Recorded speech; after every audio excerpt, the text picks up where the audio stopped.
for coming to the session. Thank you also very much for letting me come to your wonderful city. It's my first time in Turkey ever, and I arrived yesterday, I went for a walk, and I saw the history of the world. It was amazing. You have an amazing city. I'm very, very happy to be here. My name is Geertjan Wielenga. It's a very difficult name to pronounce because it's Dutch. And my Twitter handle is down there, Geertjan W. Feel free to send me a tweet or something. I'm a product manager working in NetBeans. I'm originally a programmer and a writer, and I've been part of the NetBeans organization for about 10 years now, and I've really enjoyed it very much, and I especially enjoyed the session before this with Mark explaining why he likes NetBeans and how he uses it. This topic isn't really directly about NetBeans, but about slightly different, on a slightly different theme, about the Java world and the HTML5 world. And if you're a Java developer, you might have been looking around over the last few years and thinking, what's going on? Everyone is doing JavaScript. Shouldn't I be learning JavaScript? What happened? All my Java skills are out of date. And I'm here to tell you that maybe those two different worlds can be used together. And that's really the questions I'll be asking. I'll be asking, is it possible to combine those two worlds together? Does it make sense? So obviously, if my answer was no, then we would have a very short session. My answer is yes, and I'm going to explain how those two different ecosystems can be combined and how you can leverage them and optimize them together. So my first question really is, I'd like to know from you if I'm going to ask if you're more a Java developer or an HTML5 developer, and if you're both, then you can put up your hand for both, okay? So who here would consider themselves to be a Java developer? You create Java applications. Many people. Put your hand up very high. Okay, that's a lot, okay? So let's say the next question, what about HTML5? Who here does JavaScript development, Angular, Knockout, Backbone? It's definitely less, okay? So I'm here to tell you how those two different worlds can be combined and why it might make sense to do that. I also have some t-shirts with me, just like Mark, and at the end I'll let you ask some questions. If you ask a really good question, you get a t-shirt, something like that. To start with, here's a bunch of pictures, and these pictures are logos of different technologies. For example, no surprise, the first one in the top left is Angular, so popular JavaScript framework. But these other logos are from different technologies, all more or less in the JavaScript HTML5 space. And I'm very curious to know whether you know what these are. So if the one in the top left is Angular, there's one right next door to that. Can anyone tell me what that is? Shout, shout. Yes? Docker? Does anyone know what the second one is? Yeoman. Yeoman, excellent. The second one is Yeoman. So if you want to use Yeoman, very useful. It helps you to scaffold your application. You can download Yeoman and then type on the command line yo, Y-O, and then a command, and then a basic application is generated. Does anyone know what the one next to that is, with the planet around some other planet? Does anyone know? Okay, it's a very interesting framework called Ionic. It's the Ionic framework, I-O-N-I-C, which is a framework on top of Angular, which is a very good framework to use if you're doing Angular development for mobile devices. So it's a mobile framework on top of Angular. It's Ionic. And what about the one next to it? I'm sure people should know that one. Anybody? CoffeeScript. CoffeeScript. CoffeeScript, very useful if you're doing JavaScript. You don't have to use JavaScript. You can use CoffeeScript as your preprocessor. And what about the one next to that? Docker. Excellent. So Docker is a new, very popular technology for deploying and packaging your application up and making it available and distributing it to your users. And on the second row, in the first one, the kind of K, what is that? Anybody? It's Karma. So Karma is a testing framework for JavaScript applications. And next to that, Bower. Yes, I heard someone say Bower. Bower is a packaging mechanism as well, similar to Node.js for JavaScript applications again. And what about the one next to that? Loudly, loudly. Cordova. So Cordova is great if you want to do mobile development without learning Android or iPhone. So you can do JavaScript development and then use Cordova to wrap your application in a native wrapper and then deploy it to your mobile device. The one next to that, I must say I've kind of forgotten what it is. Does anybody know? Any ideas? No, I don't know either. It looks very familiar. Maybe we will see it later on. I think it might be Emmet, but we'll see later when we talk about Emmet. And next to that, it's not Twitter. Bootstrap. So Bootstrap, very useful JavaScript framework as well for scaffolding your application, providing a basic layout, and it's got CSS styles and stuff like that. The one on the bottom left with the angry-looking animal, Grunt. So you can use Grunt or Gulp, to similar to Maven or Ant, to build your HTML5 JavaScript application. And the one next to that, in the testing world, with a protractor in it, it's called Protractor. So Protractor is a testing framework similar to Karma. And next to that is another one I've forgotten. XGS. I'm sorry? XGS. It's Spring Framework? No, it's not. XGS. Yeah, Sentia, also a JavaScript framework, and of course finally Android.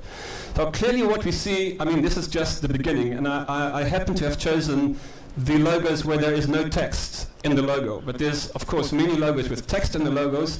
There must be dozens, maybe hundreds of frameworks and technologies and solutions that relate to JavaScript. This all is part of HTML5. So the question is, what is HTML5? So it's a bunch of different things. When we talk about HTML5, we mean on the one hand HTML itself, which has been enhanced considerably over the past years. Originally, HTML was meant just to display text and images in the browser.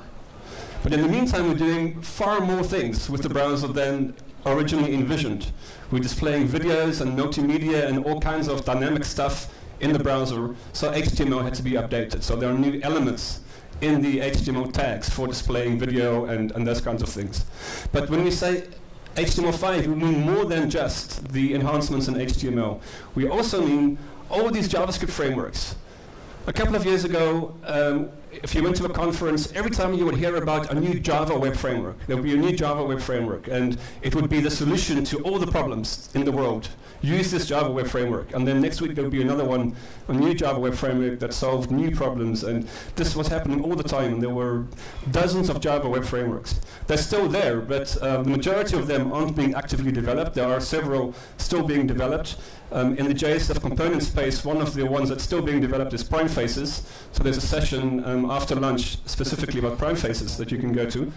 But all this innovation in the web front-end space is now happening with JavaScript. So now you're hearing about these JavaScript frameworks all the time, and just when you've learned everything there is about Grunt, someone says to you, yeah, what about Gulp? Have you learned about Gulp? Because that's what we need to be using. And then you start learning about Gulp, and then next week there's another solution that solves all the problems again. So this is part of this HTML5 ecosystem. Also, what's in there is CSS. So it's not just HTML, it's not just JavaScript, it's also CSS. So there's a lot of new CSS elements that have been added in a new CSS specification, CSS3, for displaying multimedia and especially for handling different resolutions. Because in the past, when you were doing HTML development, you were doing it for the browser that was on your desktop. But now you could be doing it for the browser that's on the mobile device, or you could be doing it for a browser that's on an iPad, or all different screen sizes. So CSS has been enhanced to handle all these different resolutions. And that's the final point here. What HTML5 is really about is everyone wants to get onto the mobile device now, somehow. Create an application, get it onto the mobile device, because that's a really popular platform. That is the platform of the future. Everyone's got a mobile device.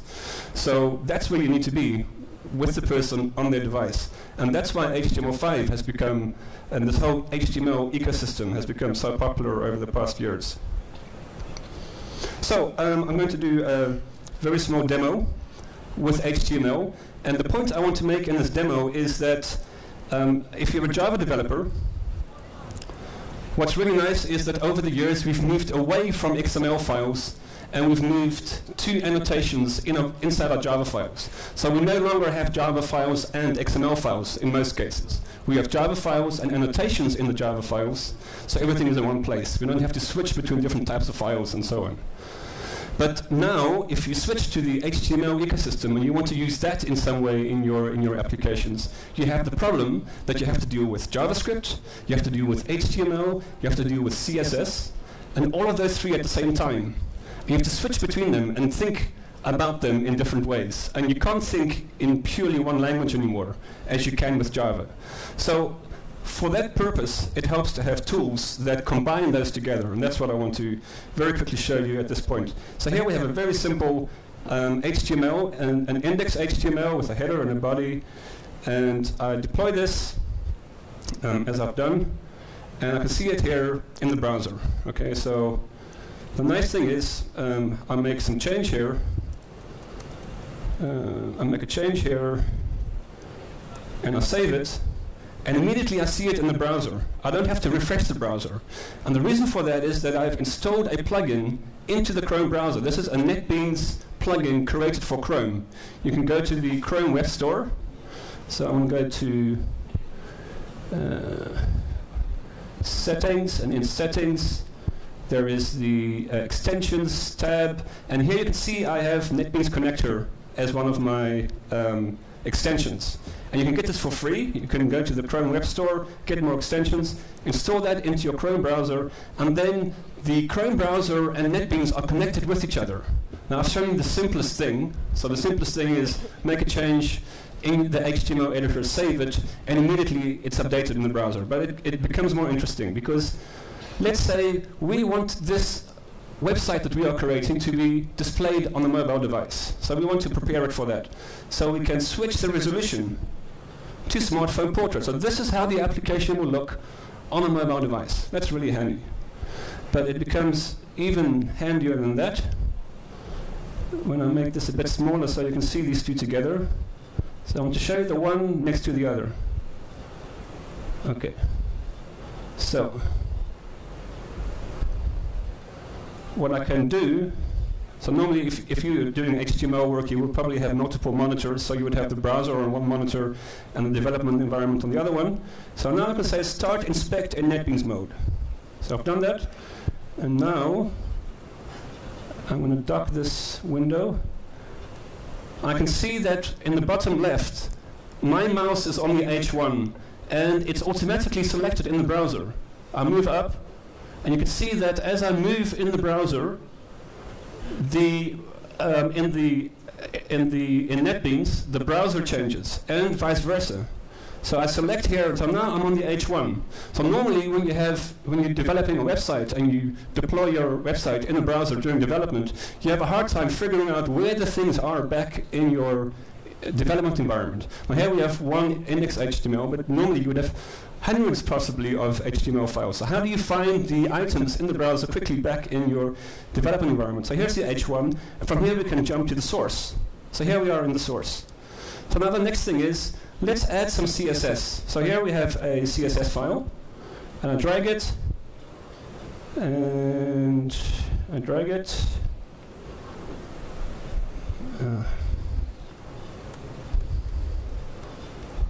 Well, somehow, okay, script.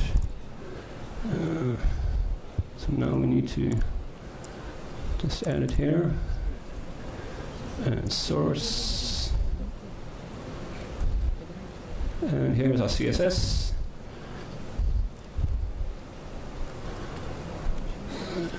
So why is the dragging?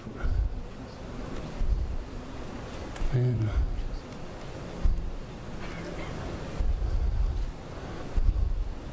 Okay. Never mind. Let me drag it then. There you go. So I drag it and I drop it, and my font, the color has changed to red. Now I wonder why that is, and it's because of the CSS, of course. So I'm now in my CSS file, and I make a change. So I call up code completion, and I add blue. And immediately I can see in the browser that the blue has changed. So now I do code completion again, and I make it yellow. And immediately the yellow is changed. Now, the interesting thing is that, what if I didn't know where the CSS file was found? So what you can do is, we can say, show the styles. So these are the styles. Now of this, so I've currently selected this H1, and there's a style, and it's yellow, and I can change it here to something different, and immediately it's updated. And I can jump from here, from the color to the source, and there it is in the source.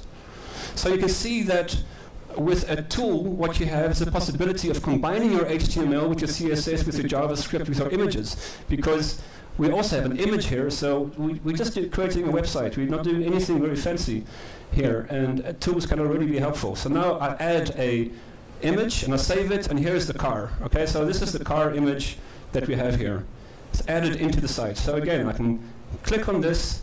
I can see where the image is defined. So here in the bottom left, again, you can see the live DOM that is visible in the browser. And from there, I can jump directly into the source. So here, I can jump into the source. So these things are nice. So this helps you get all these different things together. But there's also something else, and that's called emmet, that we're going to look at a bit later. And there's a lot of other tools that we can use to integrate with this. But for example, UL and tab, and you have an unordered list just generated for you. So there's code templates and those kinds of things to support you in doing this kind of work. So the HTML5 world with JavaScript and CSS, on the one hand, is complicated. On the other hand, with the right tools in your toolbox, it becomes simpler. So when we're talking about the fact that HTML5 is interesting because of the mobile device world, there are really three ways in which one typically, there are only three ways in which you can create an application on a mobile device. Either you create an HTML application, as I'm doing now, and you put it onto your server, and there's a URL, and the user goes to that URL on the browser on their phone. Or they create a native, you create a native application, an Android application or an iPhone application. But that means a lot of investment of time and energy and skills and so on. And normally, either you have the skills of the Android developer or you have the skills of the iPhone developer in-house. It's not normal to have both in-house in most organizations. So there is a kind of in-the-middle solution between that, called Cordova or PhoneGap. And what that does is, it lets you can just download Cordova, install it, and there's a command line tool. You can type Cordova, and the command pointing to your HTML files and your JavaScript files to that folder. And then around that folder, a native Android or native iPhone application will be generated. Now you can do all of that, but you can also have it integrated directly into your development environment. So I can go to the properties of the application, and I can see here is Cordova. And now I can say here, create Cordova resources. And now what actually is happening is that Cordova that you would run on the command line is now being run inside of NetBeans. So now you also need to set up your Android location, and when you do your build, what you will have is an Android application, an APK file, an actual native APK file that you can deploy directly from within NetBeans to your Android device. So via Cordova, or you can deploy directly to the device, to Chrome on the device, or to the emulator, or you can do all of that kind of deployment directly in NetBeans. The nice thing is, when you deploy an HTML, just a pure HTML application to your device, you can do exactly the same thing as I showed in the browser here. So if I run this again in the Chrome browser, so this clicking from here into NetBeans, you can also do from your mobile device. So I can be holding my device and I see this website, and I can click on the image on the device, and I can see in NetBeans it being selected in the browser. So this the same integration between the browser on the desktop you also have on your mobile device, on Android or on iPhone. So we've said HTML5 has really exploded, that JavaScript frameworks are coming all the time, new ones are being created every week. It's an interesting, innovative, crazy world. There's no very strong specifications, it's not clear where many of these things are going. So you have to make a decision at some point, if you're going to go down this road, which of the many JavaScript frameworks should you choose? And what you can do is, it's very simple, you can go to Google Trends, and you can type in all of the frameworks that you're investigating, and then you can see very clearly that Angular is way more popular than any of the other ones. And then you think, I should definitely choose Angular. But you've got to be very careful when you go to Google Trends, or if you go to Indeed.com, if you go to these websites and you try and compare different things with each other, what you are actually comparing is the searches that people have done on those terms. Okay, so for example, one of the most popular results from the searches that was done on Angular is an article with the headline, some company adds support for jQuery and eliminates Angular.js complexity. So one of the top results from those searches was an article about how Angular is not a good choice. The point is, the mere fact that there is a very sharp upward curve for Angular doesn't necessarily mean that people are actually using Angular to a large extent. It means that people are investigating Angular. So be very careful with graphs and charts like this, which of course makes it very difficult, because if you can't rely on the data that you find out there, what should you do and who should you ask? And I want to propose to you a very eccentric solution to this. I would say you should ask the most conservative segment of the software development industry. You should look at what are the most conservative segments of the software development industry doing, and see see where they are going. So look at banks. If there's one area where they are very careful about what they select, one area where they are maybe experimenting internally, but they would never go for new and crazy things until they were very sure about them, then it is the banking sector. And what's interesting about the banking sector is ING. So ING, big Dutch bank, big international bank as well. I was at Devox, and they had a fantastic presentation about a framework called Spectingular. So Spectingular is originally an in-house JavaScript framework by ING. You can see it's actually spectacular, but instead of spectacular, they have ING inside the name.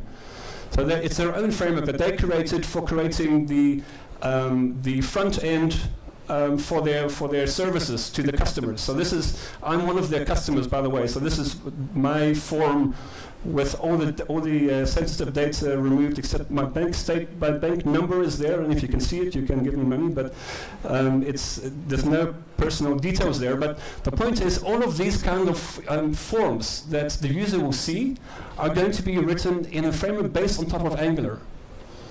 And I talked to them at Devox, and I said to them, well, aren't you worried? Because Angular is going to be Angular 2.0, and there's going to be no backward compatibility and no migration path and things like that. And I said, no, we love the ecosystem around Angular. A lot of people are very positive about about not just Angular itself, but the fact that there are so many testing frameworks and other, that the build framework, Grunt, and this Gulp, and this Karma, and this Protractor, and this Bower, and this Node, and these all integrate, and they're all orientated towards Angular. So this clearly seems a very promising way to go. If you were to stake all your money on one particular JavaScript framework at the moment, it would seem to be Angular. Another example is Hippo. So Hippo is a CMS, a content management system, free and open source, created in the Netherlands. You can go to onehippo.com and you'll find they have this great site and a lot of information about their content management system. And again, they've also chosen Angular, and there's many other organizations. So imagine we decide we want to use Angular. How would we get started? So normally, what you would do to get started with Angular is you would go to the online repository of the Angular seed template, which gives you a starting point. So instead of that, what you can do is, in NetBeans you can say, I want to create a new HTML5 application, and I want to point to the Angular seed template that's online. So instead of going to GitHub and downloading the seed template, you can download it directly from inside NetBeans. And you can go through this little wizard, and you can also specify, these are the JavaScript libraries that I want to use. So it gives you a very quick entry point into the world of Angular. And I've done that, and at the end of that little procedure, what you have is an Angular application that also makes use of Bower and Node and Karma. So these are all, you can see here, we can start our Karma test runner directly from inside NetBeans. And we can also right-click on the application and say install the Node.js modules, run Bower, set up the application. And once you've done that, you will have your application. So I'm going to just deploy this one now into the Chrome browser. So there it is. So I have view 1 and view 2, and again I can inspect in NetBeans mode, and I can say, okay, here's view 1 and there's view 2. And here in the left in the bottom, I can, again, you can move up and down and see whether things are defined. So let's say view 1, okay. So I go to the source, and here's view 1. So right now it's empty, so I'll say something, hello, and save it. So there's a little hello message. All the Angular documentation is integrated into here. So if you have, so you can see here, well, we're not online, so we need to be online to get this documentation. So these are the ng directives. If you want to understand Angular in one single concept, think, and what they say at Angular is what HTML would have been if it had been created for applications. If HTML had not been created for text, but for applications, it would have been Angular. Because with Angular, you can create your own elements, your own tags, which are called in Angular terminology directives. So here you can see these are all available in the code completion, and you can read the Java doc and things like that. And again, you have the browser integration directly into the development environment. Now, to help you with all of this, to make all of these different technologies kind of more usable together, I mentioned CoffeeScript, but there's also, similar to CoffeeScript, there's Sass and there's Less, and there's Emmet. So what CoffeeScript is to JavaScript, a preprocessor for JavaScript, that's what Sass and Less are to CSS, and that's what Emmet is to HTML. So Sass stands for, does anyone know what the letters stand for? It's super awesome style sheets. That's what Sass means. So instead of typing purely in Sass, what you can do is you can go to the properties of the application, and you can go and you can say here are the CSS preprocessors, and then you can register Sass in here, and then automatically whenever you save a Sass file, it will be compiled to a CSS file. Whenever you save a Less file, it will be compiled to a CSS file. And there's Emmet. So I mentioned this before to give you a very quick example of Emmet. It's easy to understand when you see it. So let's say we have div and UL. And now I type a keyboard shortcut, and this becomes a UL within a div. So that's nice, but it's a bit boring. So let's say LI. And I expand it, and I get one LI. Okay, so now times 5. So it has its own little syntax, a small syntax you can use to write HTML without actually writing HTML. So okay, so now we have ×5, and so we say, okay, this one should have an href, right? So here, so wait, behind here. So there you can see we now have 5 hrefs inside this li and so on. Oh, and you can type ×5, and so each of these things has a different consequence. So here you can see these kinds of things. So it's got its own little language, and each of the IDEs has a plugin for Emmet. In NetBeans, I've installed it. Each IDE has that. But also, so let's say, what's also interesting to know, let's say we have here first, second, and third. Did you know that I can, so I'm pressing Ctrl-Shift-R, I can change all of these at the same time. And so, did you know that I can, so here there's a addition, so here, if I copy this, I can also look at the clipboard, Ctrl-Shift-D. So here's the clipboard. So I've now copied all of this. I'll do Ctrl-C, and now Ctrl-Shift-D, and here's the clipboard. So now I can call up from the clipboard things I've typed before, and then add them into the HTML editor. Okay, so that's Emmet. All these different so you can see this is in the first slide, the picture with the green arrow pointing upwards. That's actually Emmet. So you can see this is a very new and exciting world. It's also a very problematic world because you need to choose, and there aren't specifications in the way that there are in the Java world. So it's kind of choose your own adventure, and it's fun, but it's dangerous. And I'll give you one example. Sammy.js. Has anyone heard of Sammy.js here? I'd never heard of it. I was at a conference and a presentation, and this guy said, we are going to move a JSF application, and we're going to move it to JavaScript. And you'll see how easy it is. And there were no slides. He was just coding the whole time. He was 1 hour was coding, and he was showing all these different things, and this JavaScript framework. And the best of all, he said, was Sammy.js. So he got to the end of his demo. It was 5 minutes left. The room was full. We were all very excited. And he ran the application and crashed. And there was no one in the room who could help him. Normally, when you do a demo and it crashes, there's someone in the room who shares your technologies. You know, there's someone who knows Angular, there's someone who knows Java, there's someone who knows... But Sammy.js, no one knew, no one could help. So the danger that we were walking into with our cowboy hats and our horse and everything is that we're all going to be speaking languages and frameworks and interesting solutions that other people don't know so much about.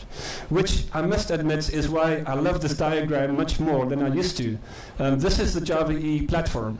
And I used to look at this big diagram and think, oh my god, this is just so much stuff, and it's really impossible to do anything with this, and it's so much to learn, and why would I even get started with this? But now I understand, because all of these other different technologies, essentially, when you add everything up, you get to a similar thing, except that no one has done that, and there aren't any specifications.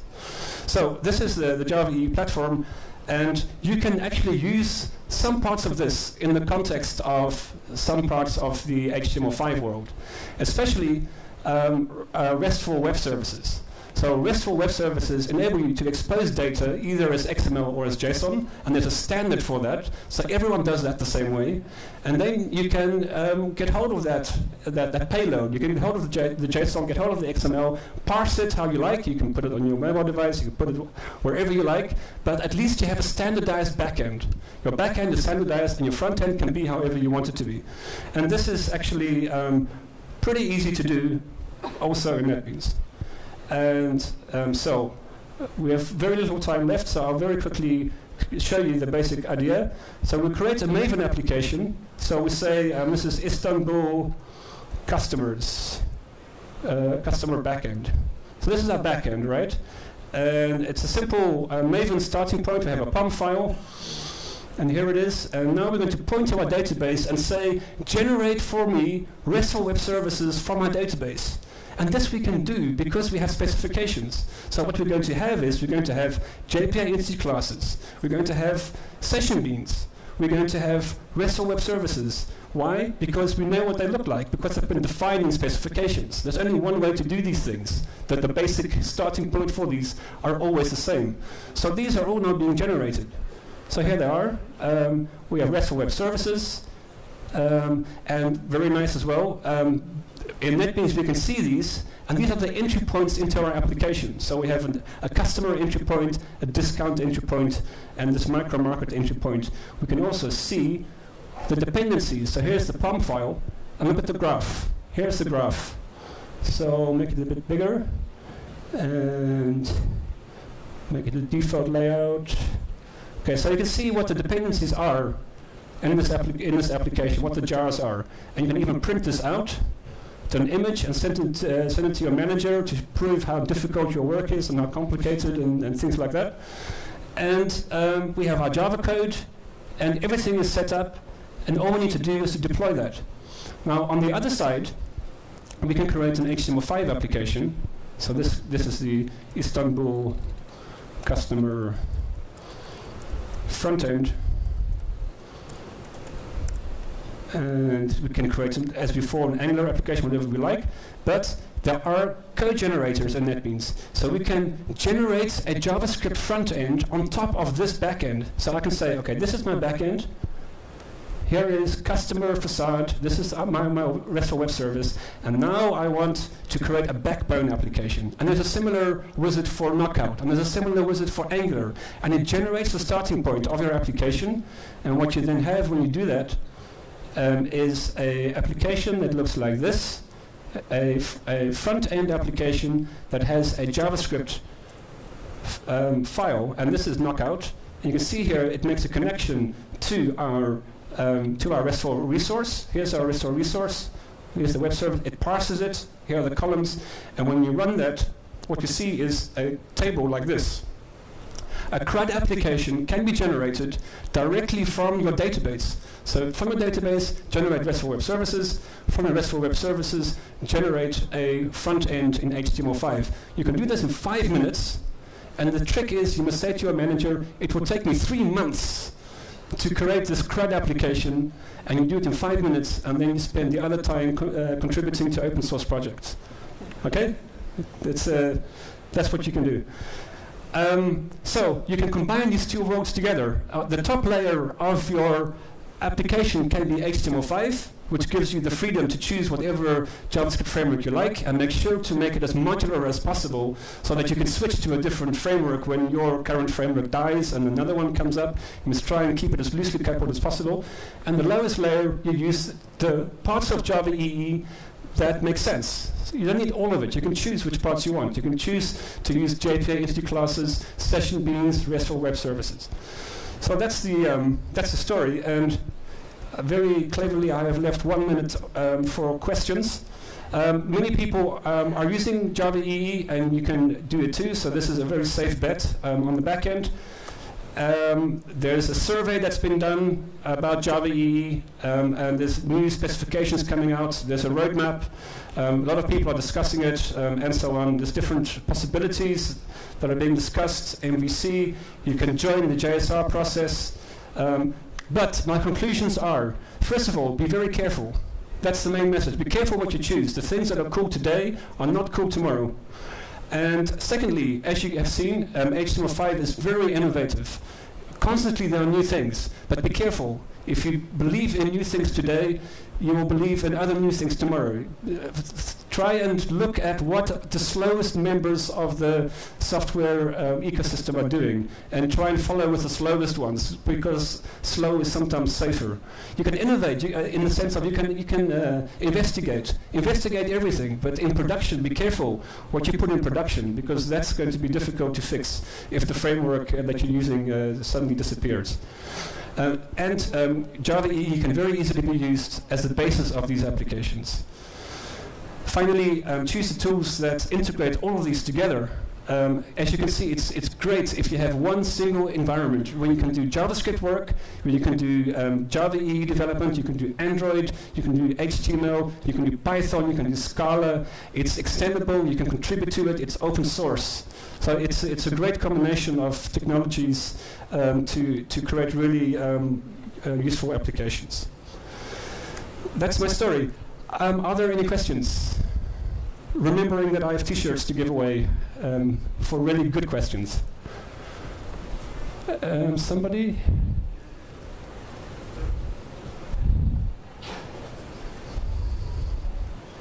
Is there a mic somewhere in the room? Yes. Thank you. My friend and I have an idea about creating a website. We want that a responsive website. Yes. For example, if the user enters with mobile phone, like Twitter or Facebook, it should create a new page. Yeah. How should we use HTML5 or JavaScript? What can we do? You're asking me to create your architecture for you? Responsive website. Yes. Sounds like good choices. How can we create a responsive website with HTML5 or you can create responsive websites by using CSS. So in the CSS, what you can do is you can say in CSS3, you can say if the resolution is this size, then make the elements in the page this size, and make the images this size. So you can change the way the HTML looks based on the resolution